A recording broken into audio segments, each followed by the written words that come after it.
ole hei hi zan ina tan chuan mai an bai kan siam dawn ani bai tih tur ania mizo bai hei hi bokbon marchate hi tel dawn mi marchate nen chuan hei hi nakina kan uir in ril tram huna suite ei tur hei hi chuan run hmui le hei hi run hmui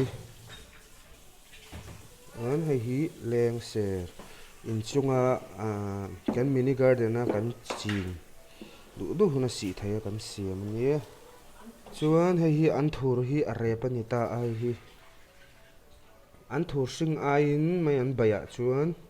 a rep hi a rem a tui bik a hmui tui bik ole hei tuna hin hei tui pawh hi tam deuh angai lo ti hian tui hi kan ngak so phot ang tro tui dai thlak tu ni lo tro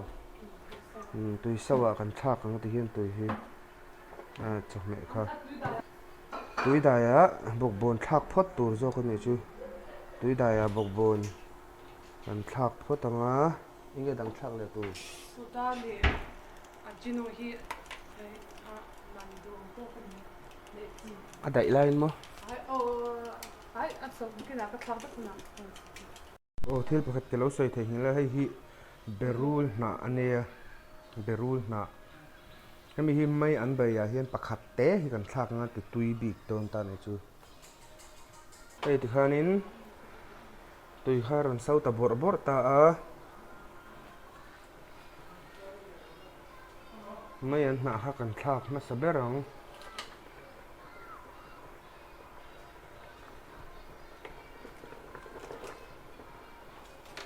a chau na ngot ni lak lo wa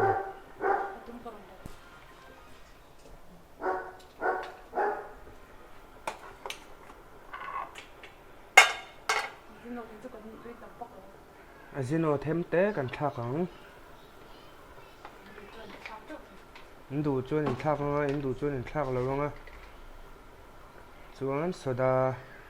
hei fian te chan veng vel ni chu kan thlak rol ngal vek ang chi nen chi fian te khat I'll talk to that's your taste rong kha kan chok ang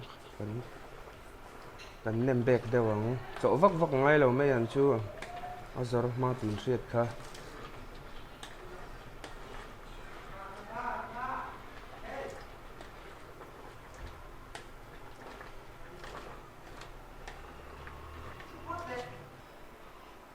chuan ti khan aron zor deuh hlek tai choka khu chuan an thur rep khai thlak ang taka ei na chin ami bol hlo kha hawai in kan thlak ang run hmui le enge kha leng se le marcha te ang kan thlak vek ang chuan ti khan in en ti la tu nge so bor nga ti chuan ti khan so bor anga min ani mai mai sang a da reng tu tro mai sang da reng lo chuan niam ti vel chu tui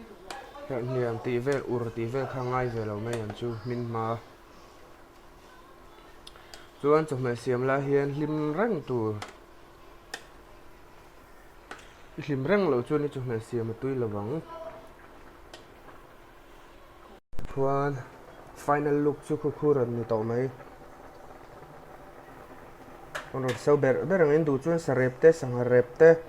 bong sarep te heng i lo in thlak mai ang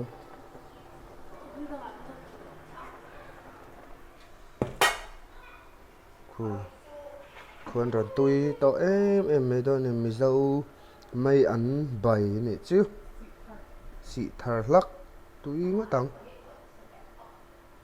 ti khuan ku final look chu ni